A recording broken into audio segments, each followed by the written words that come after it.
Hello बच्चों, good morning, good afternoon, good evening and good night.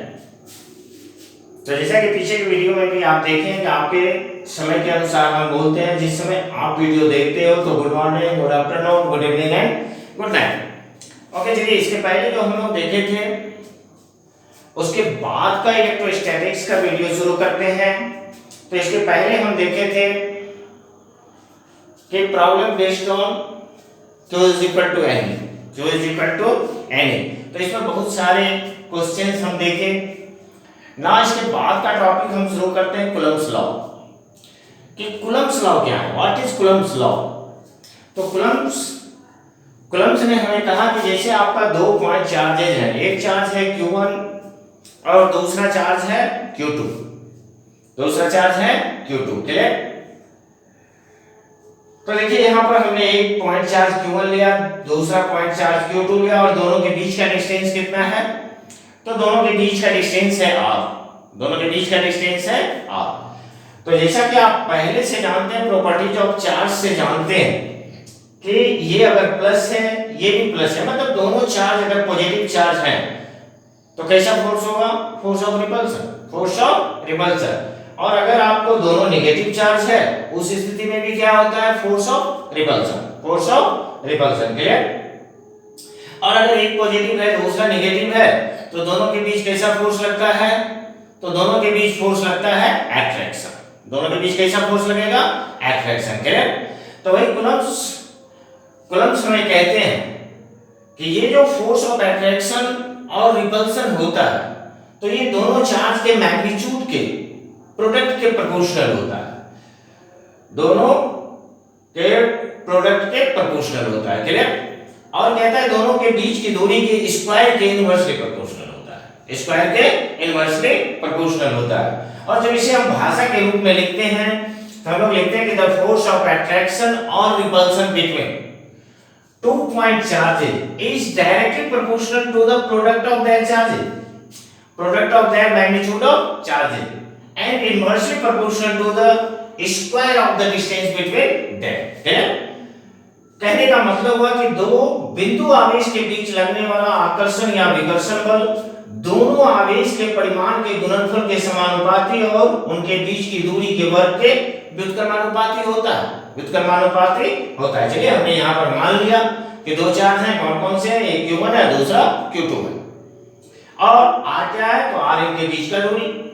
तो पहला point हमें क्या कहता है, पहला पॉइंट हमें कहता है कि दोनों चार्ज जो हैं उनके प्रोडक्ट के प्रोपोर्शनल होता है। तो इसका मतलब F proportional to Q1 into Q2, पहले का मैग्नीट्यूड Q1 दूसरे का मैग्नीट्यूड Q2, तो दोनों के प्रोपोर्शनल हो गया F proportional to Q1 into Q2। और दूसरा लाइन हमें बोलता है कि उनके बीच की दूरी के स्क्वायर के इनवर्सली प्रोपोर्शनल होता है। इसका मतलब हो गया F proportional to 1/r²। Clear. और अगर आप दोनों को ऐड कर दें तो दोनों को अगर हम ऐड कर दें तो ये क्या बन जाता है, F proportional to Q1 into Q2/r², F proportional to Q1 into Q2/r²। और यहां से जब इस प्रोपोर्शनल को हटाते हैं तो एक प्रोपोर्शनलिटी कांस्टेंट आती है, एक प्रोपोर्शनलिटी कांस्टेंट आती है जिसे हम K कहते हैं। तो F is equal to K Q1 into Q2/r², K Q1 into Q2/r²। Clear. इतना तक समझ गए होंगे। जहां पर हम K को क्या कहते हैं, तो K को हम लोग कहते हैं electric force constant, electric force constant. Clear. तो ये आपको इलेक्ट्रिक फोर्स कांस्टेंट है। क्लियर। विद्युतीय बल स्थिरांक। अब सीजीएस यूनिट में कि सीजीएस यूनिट में K का मैग्नीट्यूड 1 होता है, सीजीएस यूनिट में K का मैग्नीट्यूड 1 होता है। और एसआई यूनिट में K is equal to 1/4πε0 और it is equal to 9 into 10 to the power 9 newton metre square पर कूलम्ब स्क्वायर होता है। तो ये आपका K का वैल्यू है एसआई यूनिट में। और इसी K is equal to आता है 1/4πε0, जिसे अगर आप इस एक्सप्रेशन में अगर आप पुट करें तो नया फोर्स ऑफ अट्रैक्शन और रिपल्सन क्या आएगा, तो ये हमें आ जाता है F is equal to 1/4πε0 Q1 into Q2/r²। Clear. बात समझ गए। और इस एप्सिलॉन नॉट को हम लोग क्या कहते हैं, तो इसे हम लोग कहते हैं इलेक्ट्रिकल परमिटिविटी इन एयर और वैक्यूम। इन एयर और वैक्यूम तो ये फिजिकल क्वांटिटी है आपकी हवा या निर्वात में विद्युतशीलता। तो ये किस पे डिपेंड करती है? तो ये आपका इट डिपेंड्स ऑन मीडियम।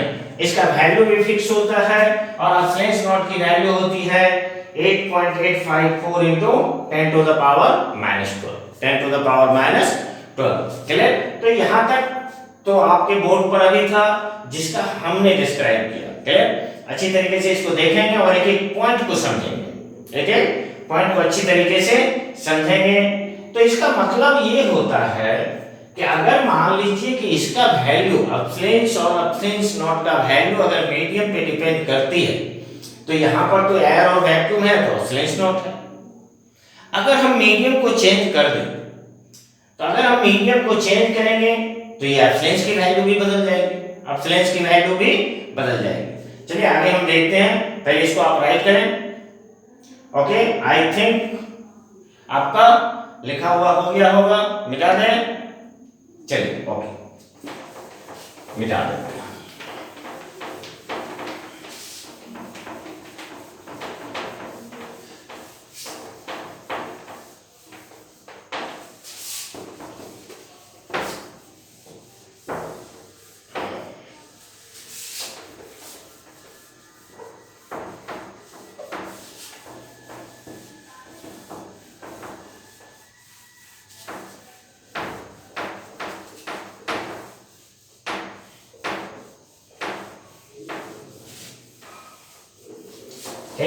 अब यहां पर देखें कि जब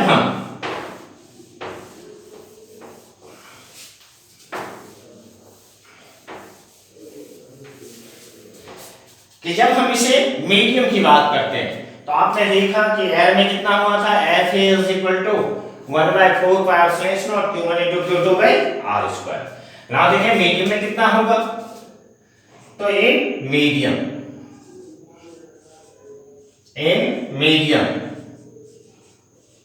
मीडियम का मतलब होता है माध्यम में कि माध्यम में कितना वैल्यू आएगा। ओके,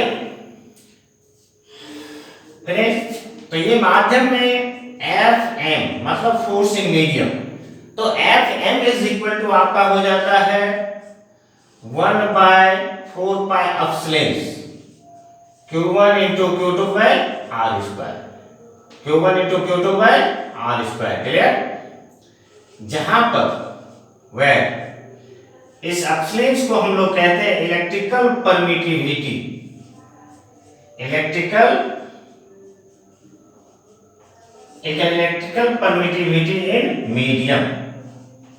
इन मीडियम मतलब माध्यम की विद्युतशीलता। चलिए, तो ये आपको बन गया माध्यम की विद्युतशीलता। तो इसका मतलब इसका वैल्यू किस पे डिपेंड करता है, तो इसका वैल्यू मीडियम पे डिपेंड करता है, अब गौर से एक चीज पे ध्यान देंगे, हम लोगों ने दो चीज देखा, एक एप्सिलॉन नॉट और दूसरा क्या आया, एप्सिलॉन। तो इन दोनों के बीच एक तीसरी फिजिकल क्वांटिटी रिलेशन स्थापित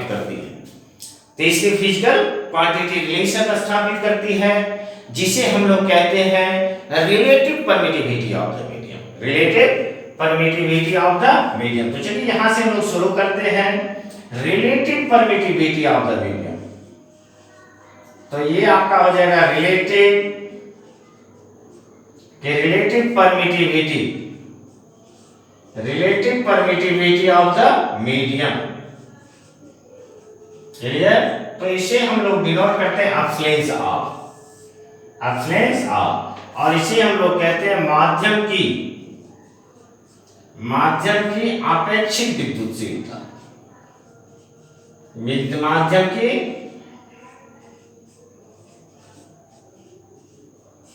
माध्यम की आपेक्षिक विद्युतशीलता। और ये हम लोग का होता है कि epsilon r equal to epsilon by epsilon naught. Epsilon किसे कहते हैं, तो electrical permittivity in the medium. Epsilon naught किसे कहते हैं, इलेक्ट्रिकल परमिटिविटी इन एयर और वैक्यूम। और दोनों के रेशियो को रिलेटिव परमिटिविटी कहते हैं। तो ये कहता है आपको कि द रेशियो ऑफ कि the ratio of electrical permittivity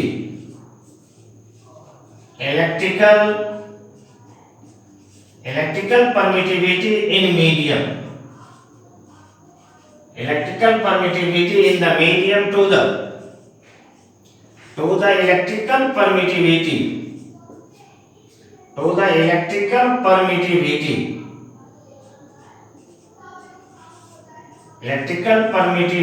in air or vacuum. Air or vacuum is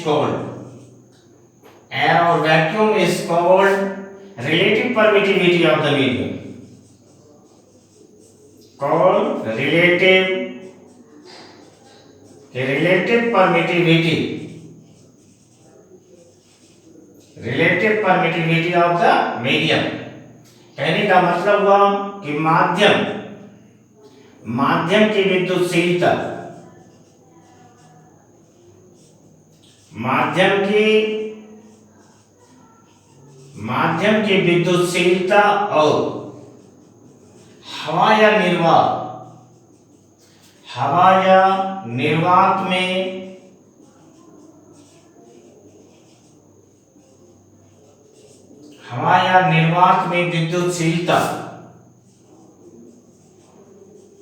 विद्युतशीलता के अनुपात को आपेक्षिक विद्युतशीलता कहते हैं। मतलब कि माध्यम की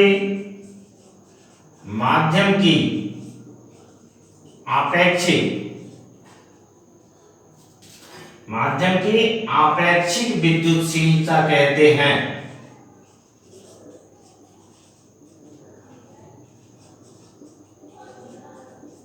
माध्यम की आपेक्षिक विद्युतशीलता कहते हैं। क्लियर, समझिए ये होंगे। तो यहाँ पर अगर हम लिखें कि दिस इज एब्सलेंस आर, तो ये बराबर आपका क्या हो जाएगा, इट इज एब्सलेंस बाय एब्सलेंस नॉट। और इसे ही जब हम सॉल्व करते हैं तो ये हमें मिल जाता है epsilon is equal to epsilon not into epsilon R. Epsilon is equal to epsilon not into epsilon R. Clear ना। अगर आप देखें और इसके यूनिट की बात करें तो इसका यूनिट क्या होगा, जो यूनिट एब्सलेंस का होगा वही यूनिट एब्सलेंस नॉट का होगा। तो ये क्या होता है, इट इज ए डायमेंशनलेस, कोई यूनिट नहीं होता है, कोई डायमेंशन नहीं होता है। क्लियर, तो it is a dimensionless quantity, it is a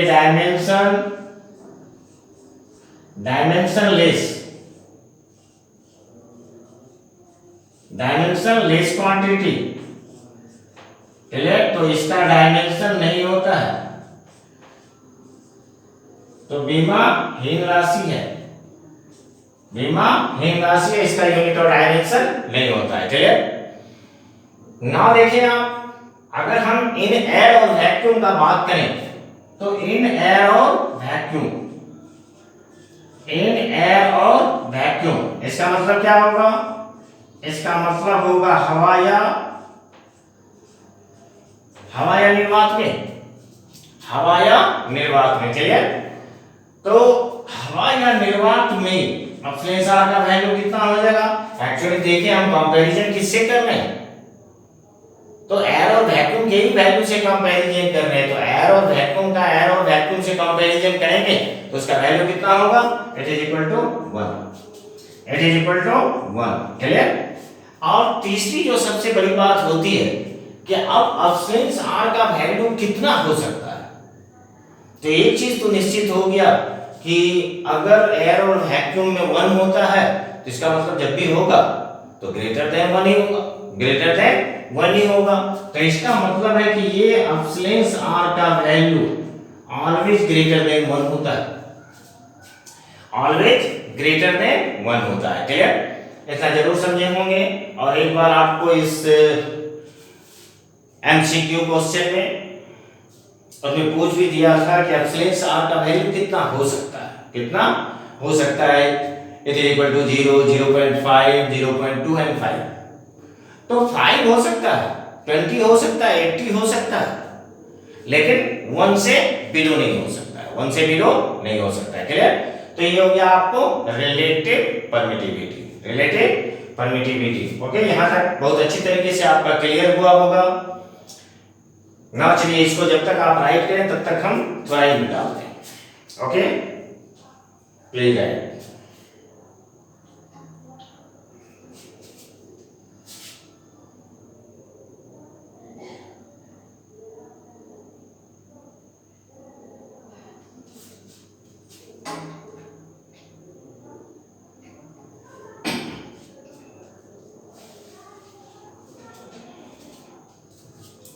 okay, चलिए ना लिखे लिए होंगे, मिटा दें।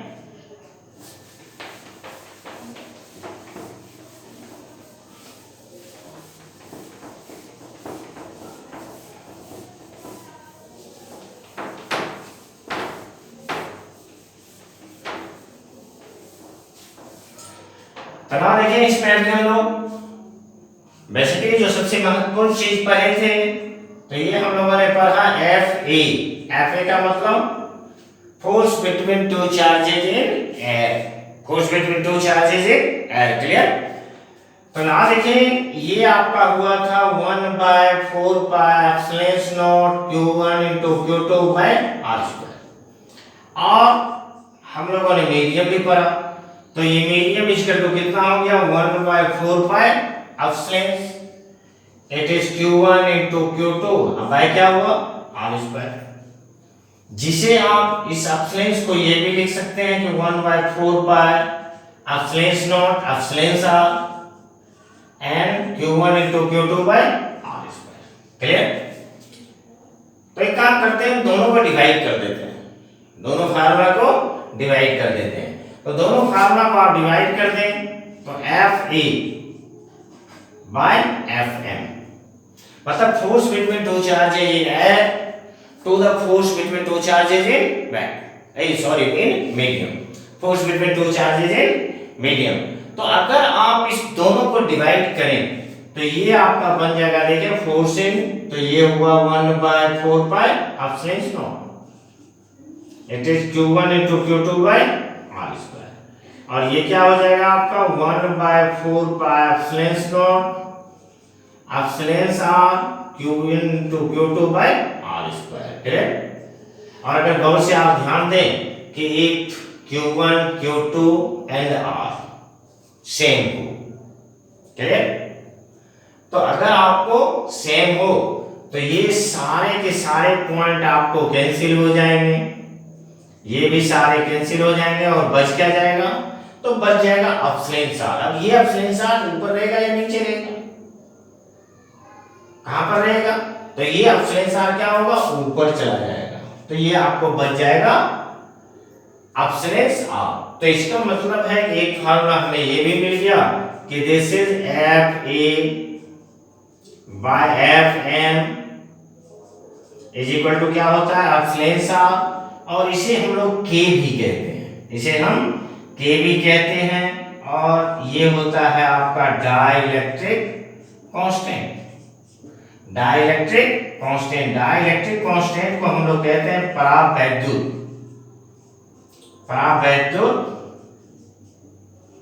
परावैद्युत स्थिरांक। क्लियर? तो ये आपका बन गया परावैद्युत स्थिरांक। फिनिश्ड? अच्छी तरीके से समझ रहे होंगे ना। चलिए हम लोग टॉपिक ही बनाते हैं कि, तो ये फार्मूला भी आप ध्यान रखेंगे कि FA by FM, FA by FM is equal to क्या होता है epsilon r, it is equal to K।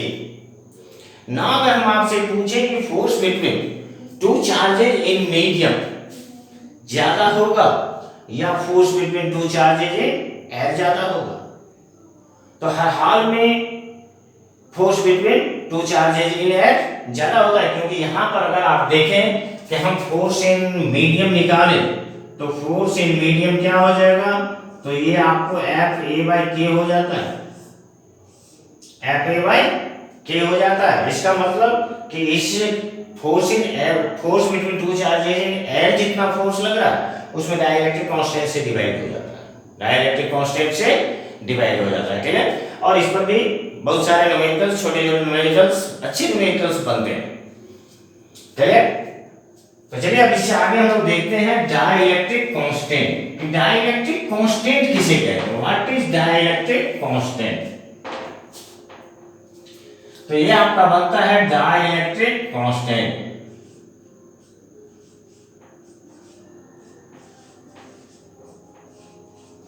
तो डाइलेक्ट्रिक कांस्टेंट को कैसे डिनोट करते हैं? और इसे हम लोग कहते हैं परावैद्युत स्थिरांक। Clear?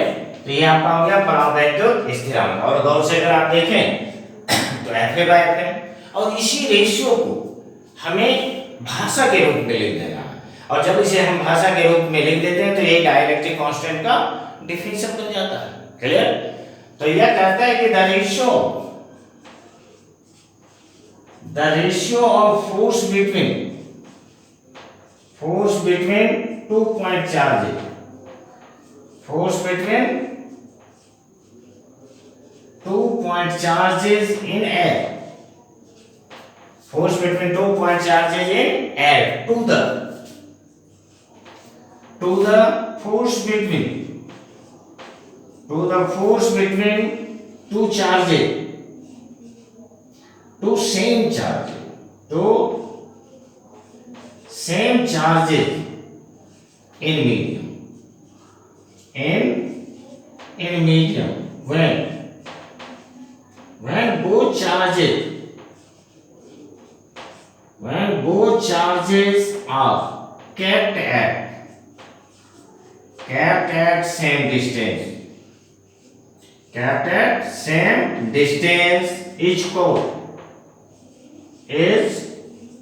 is called dielectric constant। कि इसे डाइलेक्ट्रिक कांस्टेंट कहते हैं। क्लियर?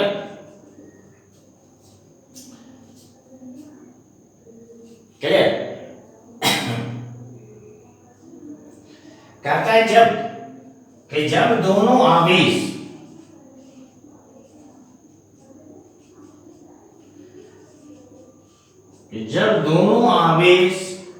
समान दूरी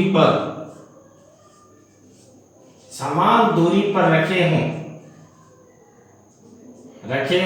तो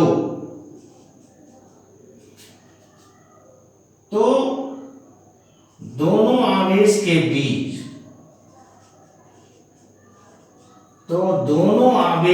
बीच हवा या निर्वात में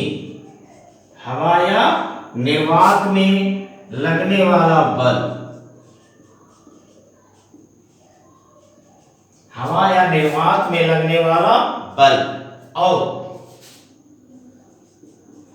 और उसी दो समान आवेश के बीच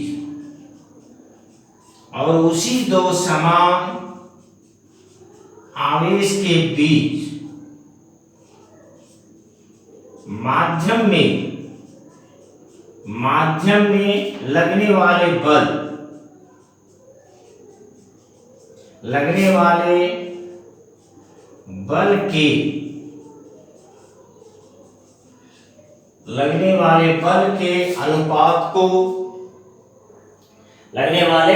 बल के अनुपात को परावैद्युत स्थिरांक कहते हैं।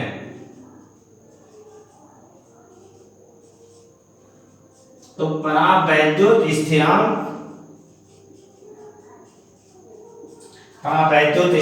कहते हैं। और जिससे आपको K बराबर क्या मिल जाता है? तो K बराबर आपको मिल जाता है it is equal to Fa/Fm। और ये भी क्या है आपका? तो ये भी डायमेंशन लेस क्वांटिटी है, इसका भी डायमेंशन नहीं होगा। Force in air Newton, force in medium Newton, मतलब दोनों का यूनिट मीडियम न्यूटन होता है। तो दोनों का यूनिट जब न्यूटन होता है तो इसे हम लोग ले सकते हैं कि it is dimensionless, it is dimensionless quantity, तो यह एक विमाहीन राशि है, तो चलिए इसका यूनिट ऑफ डायमेंशन नहीं होता है। चलिए तो चलिए यहाँ तक उम्मीद करते हैं कि आपका कुछ न कुछ क्लियर हुआ होगा। फिनिश। नाउ हम लोग देखते हैं, चलिए इसको आप अच्छी तरीके से राइट करें पहले, फिर हम लोग देखते हैं कि इससे आगे और हम आपके लिए क्या कर सकते हैं। ओके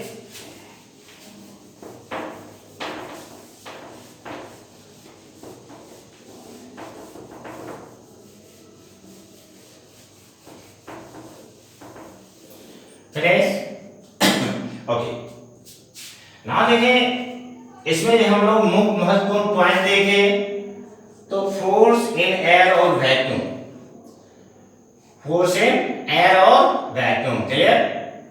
ना डायरेक्ट आप लिखें कि this is F A. F A is equal to क्या होता है, के Q1 into Q2 bye are square. अगर आप देखें गौर से तो एलसीजीएस के का वैल्यू 1 इन SI के is equal to 1 by 4 pi epsilon naught, it is equal to 9 into 10 to the power 9, और ये आपको हो जाता है newton metre square by coulomb square, newton metre square by coulomb square. Clear. ना इससे आगे हम लोग देखें कि this is epsilon r. Epsilon r बराबर क्या हो जाता है, एप्सिलॉन बाय एप्सिलॉन नॉट, जिससे आप ये एप्सिलॉन बराबर लिख सकते हैं epsilon naught into epsilon r, epsilon r. और इसके बाद अगर आप गौर से ध्यान दें तो यही आपको एक फार्मूला बनता है डाइलेक्ट्रिक कांस्टेंट कि this is epsilon r is equal to K, और के इज इक्वल टू क्या हो जाता है, F A by F M. Clear. तो F A by F M. Finish. Now एक छोटा क्वेश्चन, तो चलिए बहुत छोटा क्वेश्चन हम लोग देखते हैं कि कितना होगा। अगर आपको बोला जाए कि 2 point charges,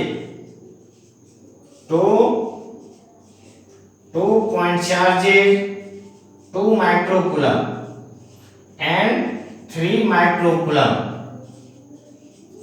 3 microcoulomb are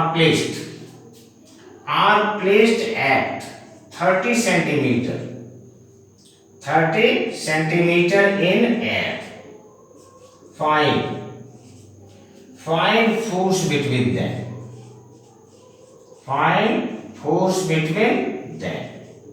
clear. तो ये देखिए, ये क्वेश्चन आपको कह रहा है कि दो बिंदु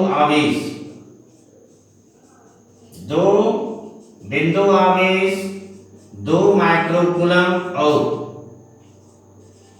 और 3 माइक्रोकूलम हवा में 30 सेंटीमीटर, तो 30 सेंटीमीटर की दूरी रखे हैं। क्लियर। दोनों के बीच बल ज्ञात करें, दोनों के बीच बल ज्ञात करें। क्लियर। तो चलिए, जैसा कि हम पहले भी बोले थे, किसी भी क्वेश्चन में सबसे पहले जो डाटा दिए हुए रहते हैं उसे लिखना चाहिए, फिर उसके बाद उसे सॉल्व करना चाहिए।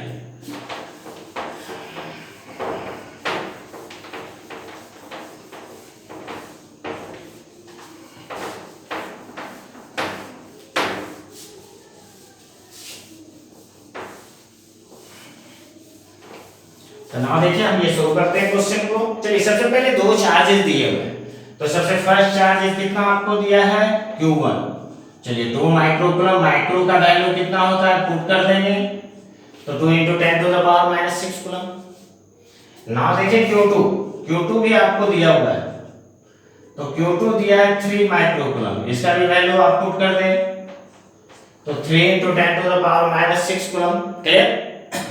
और डिस्टेंस भी दिया है, तो डिस्टेंस आपको दिया है 30 सेंटीमीटर, 30 सेंटीमीटर। ओके।